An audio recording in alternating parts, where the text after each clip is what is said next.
My name is Dr. Phil Morgan. I'm a professor of anesthesiology at Children's in the University of Washington. Can you explain to me just what mitochondrial disease is? A mitochondrial disease is the failure of a small part of a cell that supplies the energy for your daily living. And so kids who have a mitochondrial problem can have slow developmental delay, they can have seizures, they can have cardiac failure, and it can be incredibly debilitating. If you were talking to a prospective donor about the research and the work that you do, what would you say to them to stress the importance of it? We're actively involved in one of the most important categories of mitochondrial disease here in our lab, and I think that our lab, along with a couple others across the country, are within probably 10 years, 5 to 10 years, of really making a major breakthrough to help kids who have this particular form of it. That's exciting. It keeps me awake at night.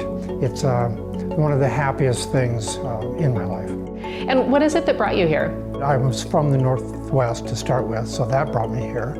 The second thing that brought me here was the opportunity to develop a research program in mitochondrial biology and work with a lot of kids who have mitochondrial disease, for lack of a better word. We met with a woman who runs the mitochondrial guild here very early on, before we even came, and became really convinced that this was the place to do that research. Tell me what's important about that, about seeing kids clinically, but also being involved on the research side.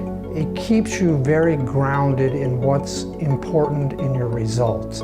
It's not so important that I get another paper out next week or that, that those kind of things happen. What's important is, can we do something to help a specific child that I know? If my research is successful, kids with mitochondrial disease will have the energy that they need and be able to live just a healthy, fulfilling life and be like any other normal kid.